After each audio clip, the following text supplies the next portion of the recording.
I will say that I spoke here yesterday. We had a great session yesterday that really led up to this, and it was amazing to me how many of us that hold positions. And Andy, my story is not nearly what yours is, but I, after my injury, did live on assured income for the severely handicapped, where, I really learned that the idea there, if you're on a social program, is keep your head down, your mouth shut, stay in the corner and hope nobody notices you, because if you don't, they might take you something away. And I went through all that. I went through having my power cut off because I couldn't pay the bill. I went into a relationship that was real not good because I needed someplace to live. And at that time, especially in the city of Calgary, there was no place to live. I had no place to go as a person in a wheelchair. There was no place that was accessible. And so, on a much lesser level than you did, for certain, went through those things and recognized that we do have to try and get outside the box. And the great thing is, this is the Yukon. We can do anything. We can do what we want here. You can get stuff done.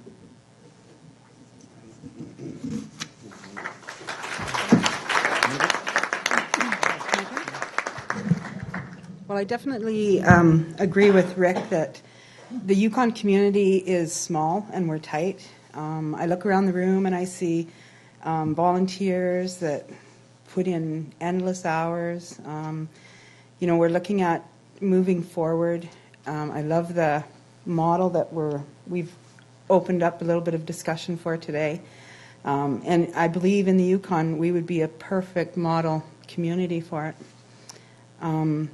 I guess the other thing I wanted to talk about as well was to congratulate you for overcoming all the obstacles. A lot of you are surprised by what Andy said, but unfortunately there's a lot of people that have gone through that and are trying to make their way through it. And you can help. My challenge is to leave here and educate people. Make them understand why the bum on the street is there. If you don't understand, find out why. Try to understand what they've gone through in their life and how you can help. I'm sorry, but I'm really emotional about this. It's his hand, not mine. Yeah.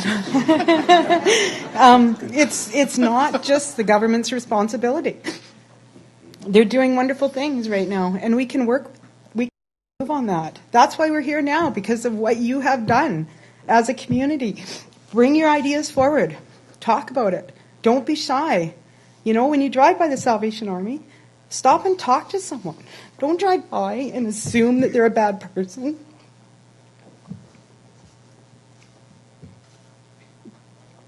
I've had the opportunity to work with the different people from the Anti-Poverty Coalition over the recent months, and I'm completely surprised by what they're able to do. I mean, they're a dynamite group, and they care, and they understand. We have to understand. We have to share that knowledge. We're a pretty small group in this room. There's a lot of people in the Yukon that need to hear what they can do to help. And again, there's so many people out there. How many of you say that if you faced an accident or lost your job, that you wouldn't be in the same situation? In less than 2 months, you could be there. You have to know that, and you have to realize that you don't have to have lived through poverty to help. You have to be smart enough to realize that there is solutions. Living through it's pretty tough too. So I'm open to questions as well when you're done. You have time?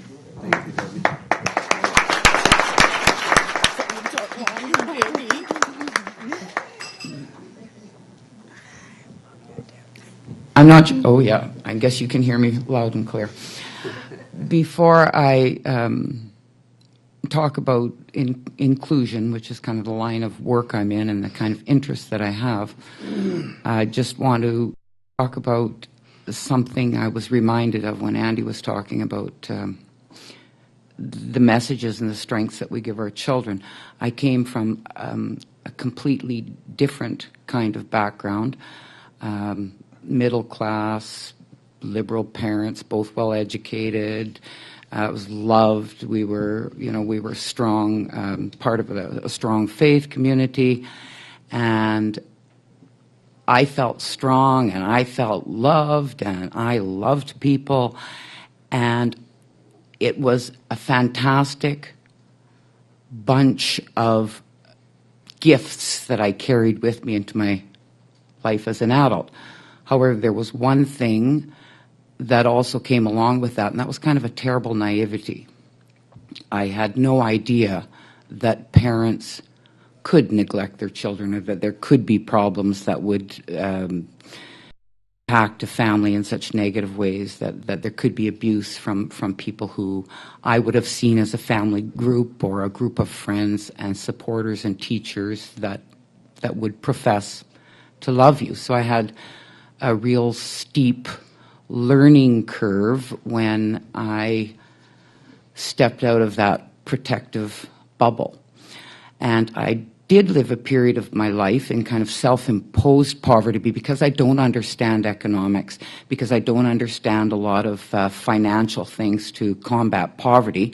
I thought, well, I do know one thing, that if I remain fairly poor, at least I'm probably not taking something from someone else, because I had all sorts of other tools to deal with a pretty low income in life and still feel terribly connected, never suffer that soul-searing dark night where you just think no one cares. That didn't occur to me. When I came to work in a field that I was untrained in, actually, but had, now that I look back, some good instincts, it was to work with people with intellectual disabilities. And at the time, there was a lot of action on closing down institutions. Now, part of my terrible naivety had been that I thought institutions were like the Juilliard Institute or the Institute of, Winnipeg Ballet. I thought this must be where the cutting-edge minds are for education and for medical care and for, psychological treatment. I thought they must have been very fine places. And the first person that I worked with had been having some constant and ongoing infections. That was how I was introduced to them, was to read their charts. All I can see in my mind is this big pie chart of problems. This person is just a big pie chart of problems. So one of the duties that fell to me was to take this person every time they had an ear, nose, throat infection. So I'm just recently out of having raised 3 kids up to the age where now I can get out of the house a little bit and come to do some kind of work. So I'm looking at this thinking, when that's happening with one of my kids, it meant something was going on underneath. And at the time, one of them had just shoved a piece of foam rubber up their nose without my knowing it several months before. And they had these ongoing infections. And it turned out to be this piece of foam rubber up their nose. So in my ignorance, I'm taking this person to see God, I hope he's not here today, the eye, ear, nose, and throat specialist who was visiting from out of our community. And I said, I just, he's got another infection, and I really, really think that this person has something shoved up their nose. So he gets these long, difficult cameras and whatnot and has a look, and he goes, by God, you're right. This person has something shoved up their nose, which is calcified in this area and is giving them a lot of infections. And I said, well, this person just came from a state-of-the-art institution where some throat and nose and ear specialist was seeing them regularly. I mean, how could they have been such a doofus? I was not very tactful either in those days, to have missed this. And then the specialist said to me, that would have been me.